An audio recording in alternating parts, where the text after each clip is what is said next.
Hey guys, good morning. Welcome to number 7, I believe now, of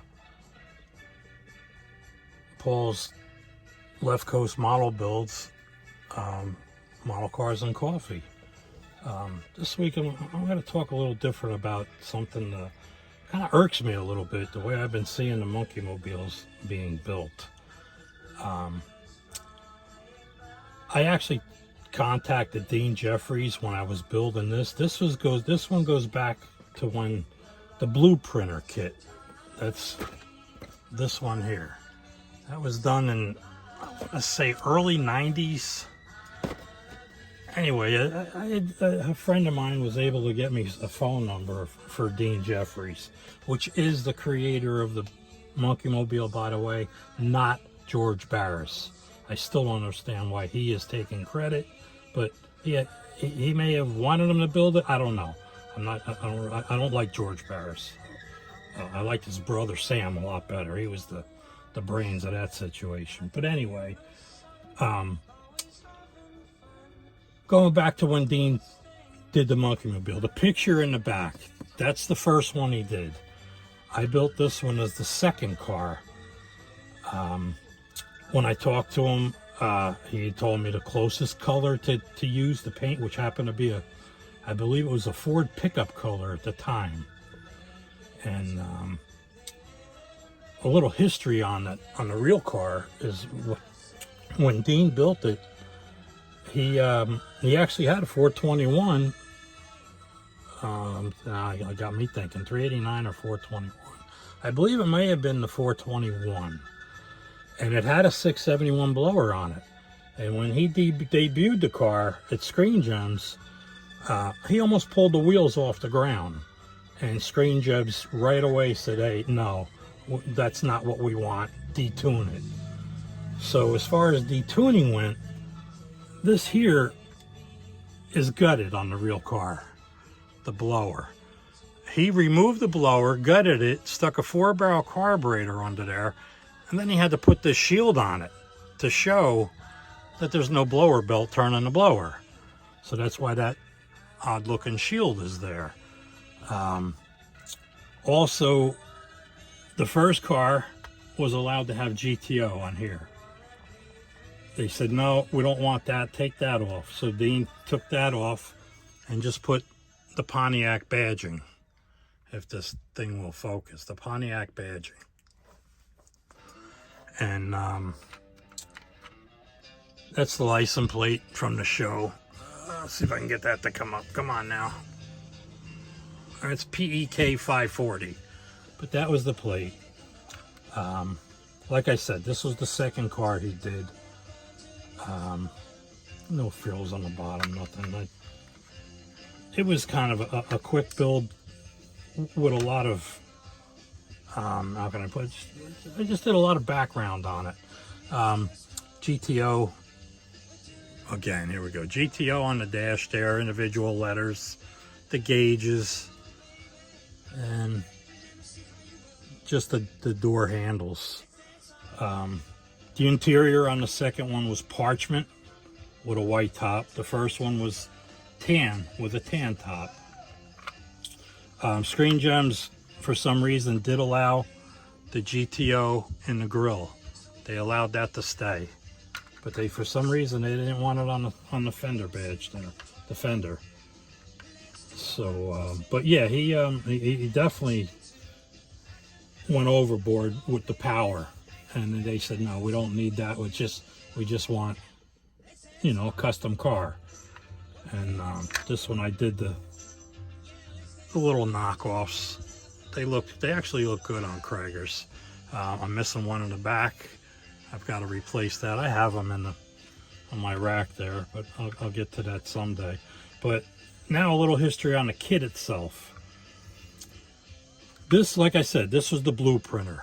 This is the beginning of when AMT ruined the molds when they got them from MPC. Now here's the repop. It's going to be the same as the blueprinter. Here's another one that kills me. Fonz's Dream Rod. It's a repop of the blueprinter. But anyway, getting to what they did. If you look here, I'll get this one out. Set this over here. AMT, you know what? Yeah, let me just try to get this through without opening it here. AMT provided this, which looked like a vent window, which I can understand why a lot of guys build this, because they figure it's a vent window. But look at the real car, no vent window, and notice the tuck and roll all the way up front to the bottom of the windshield frame. Now here's where AMT came in. They had this piece here when they got the mold. Their engineer said, hey, you know what? The interior bucket doesn't fit now. So what did they do? They left the wing window frame, if you will, but shortened the tuck and roll so it would now fit. On an original body, here's an original Mustang, Monkey Mobile. Look at that, 50 cents. How'd you like to find that today? But here's an original MPC kit from '67. Get this out of here. I'm going to take up too much time with this, but like I said, it irks me how this is being done. Now see, there's an original body, and they had the vent window, if you will. But now look, this is the glass, I believe, and the tail lights. Here's the interior bucket. Can you see the difference there if I'm holding this right for you? See how they shortened it for the windshield frame? Figuring that vent window pillar was supposed to be there, and it's not. That was only there for shipping purposes. So what did they do? They said, hey, you know, it doesn't fit now. And look, this killer is another one.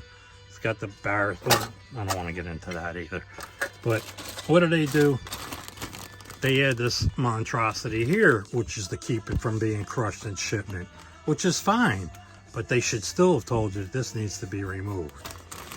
But that's a I don't know. That's how. I guess when they take molds over, I don't know why didn't they just leave them alone and let it be. But I guess they figured, no, that's wrong. We can't have that. A couple of these blueprinter kits, by the way. There's another older. I believe this was mine from way back, and I stripped it and took it apart to do it again. But you can see how the windshield frame, the interior bucket, the tuck and roll, goes right up to the bottom of the windshield. That's an original body. That's just the original parts there. But, like I say, guys, I just wanted to kind of set something straight here. I see a lot of people, they build them. They're even putting in magazines and saying, oh, you know, what a great job, which they are. They do a nice job building it. Don't get me wrong. They look great. They look fantastic. A lot better than I could have done. Not that I'm that good. I don't know what I'm trying to say here, but that's my take on the Monkeys Mobile there. It's just a little bit of history on a kit and a real car. One other thing Dean did, after he built the second car, he had a lot of money left over. And he ended up building something else. I'm not going to reveal what it is because I've actually got one in the works that I'm trying to put together. I have a few pictures of it. There's only a few to even exist. And Dean's gone, so I can't talk to him anymore. I reached out to the family, but they were like, no, we really don't want to release anything like that, blah, blah, blah. And I can understand that. But anyway, he did do something, and he drove it onto the set, or Screen Gems set, if you will. And the monkeys were actually there at the time, you know, Mike, Peter, Mickey, and Davey. And they're like, what the hell is that? And then he showed them what it was, and they're like, they all laughed and said, no, we don't need nothing like that. Trust us, that we don't need that. And let me end that there. But in I don't know, I'm hoping within a year or so I finally get this thing finished, and I can show you what it was that he had did. A lot of guys may know already. The true monkey fans, if they've done their research, they probably know what I'm talking about here. But anyway, guys, this is my build. Again, it's just this was working. The butterflies worked with the throttle. He rigged that up to work with the throttle. Of course, these are dummies. They did nothing. The pipes are dummies. They did nothing. That is what it looked like underneath the real car. And I added the photo etch there, but I also added a little linkage, and I believe that was a sewing needle I used. But I did this. My God, my kid brother wants this so bad. I should just give it to him. I built this it had to have been around 92, maybe very early. I was living in North Carolina when I built this one. But on the movies, when Davey races the Daytona Coupe, the Shelby Daytona Coupe, that's the plate. That's the scene where he slides under it on a creeper. But anyway, that's for a whole nother issue there. But anyway, guys, I did this long enough. Just want to get a few things straightened out here on this bottle. And to my subscribers, please, I really appreciate you a lot. To anyone new here, please go ahead and hit that like button and subscribe. If you don't like any future videos, you can always unsubscribe. I mean, that's the way YouTube is, I guess. But like I said, I appreciate you guys. And also, please, if you will, don't forget to check out the description at the end of the video here. I will have links to Garrelli airbrushes for a 10% discount, and also a link for Mark's models. Mark down at Hobby Nut Models. I guess that's about it, guys. Again, I appreciate you all. Thanks for watching, and enjoy the rest of your coffee, guys. Talk to you soon.